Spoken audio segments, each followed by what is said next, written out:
മകളെ നിന്ന് കാണിക്കണേ.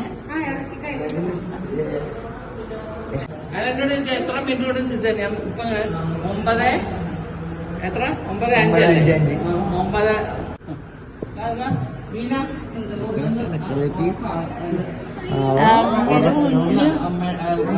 അമ്മൂമ്മയുടെ കുഞ്ഞില്ല കേട്ടോ.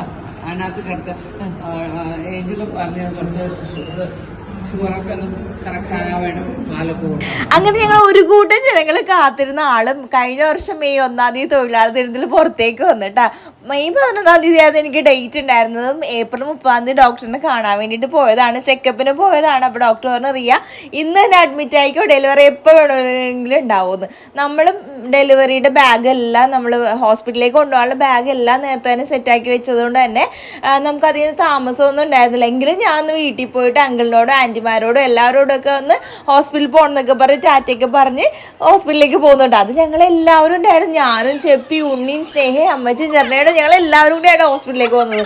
മമ്മീൻ്റെ അടിയും പിന്നെ ഇവിടുന്ന് അവിടം വരെ എത്താൻ വേണ്ടിയിട്ട് കുറച്ച് ടൈം എടുക്കുമല്ലോ. കൊച്ചിയിൽ ഗൗതം ഹോസ്പിറ്റലിലാണ് നമ്മൾ പോയിട്ടുണ്ടായിരുന്നത്, ഡോക്ടർ സൂസൻ തോമസിൻ്റെ അടുത്ത്. അങ്ങനെ ഏപ്രിൽ 30-ാം തീയതി ഞങ്ങൾ കഴിഞ്ഞു. ഞങ്ങളെല്ലാവരും ഹോസ്പിറ്റലിൽ തന്നെ ഉണ്ടായിരുന്നു. പിറ്റേ ദിവസം രാവിലെ ഇന്നലെ ഡെലിവറി ഉണ്ടാവില്ല, കുഞ്ഞോനെ കാണാമല്ലോ. രാത്രി ഒന്നും ഉറക്കം ഉണ്ടായില്ല. ഏട്ടാണ് കിടക്കിടക്ക് എന്തായി മോനെ എന്തായി എന്നൊക്കെ ഉറങ്ങി ചോദിച്ചുകൊണ്ടിരിക്കണേ ഇരുന്നിട്ട് നമ്മൾ ഒന്നും ആയിട്ടില്ല ഏട്ടാന്ന് പറഞ്ഞു.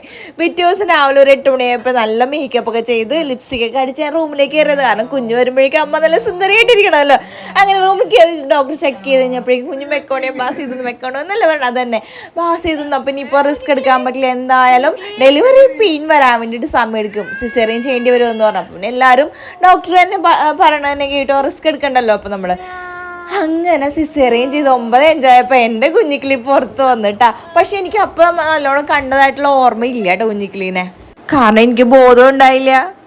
അങ്ങനെ സിസേറിൻ്റെ സഡേഷൻ എല്ലാം കഴിഞ്ഞപ്പോഴേക്കും സ്നേഹം ഇരുന്നിട്ട് ആ സ്നേഹയും ഭാവവും കൂടെ ആദ്യം കാണാൻ വന്നിട്ട് അപ്പോൾ പറയണേൻ്റെ സ്നേഹൻ്റെ ഇടി നല്ല സുന്ദരനാണെന്ന് പറഞ്ഞു. അയ്യോ അത് കേട്ടാ നിമിഷം ആ ഒരു സമയം ഞാൻ മെൽട്ടായിപ്പോൾ എങ്ങനെയെങ്കിലും എൻ്റെ പൊന്നിനൊന്ന് കണ്ടാൽ മതിയെന്നായിരുന്നു. ഇപ്പം കുഞ്ഞിക്കിളി ഇരിക്കാനും നിൽക്കാനും കമഴ്ന്നു വീഴാനും പിടിച്ച് നിൽക്കാനും പിടിച്ച് നടക്കാനും തുടങ്ങി. മാത്രമല്ലാണ്ട് ഇപ്പം എന്നെ ഇയാന്ന് പറഞ്ഞ് പുറകെ നടന്നു വരും കേട്ടോ ആള്.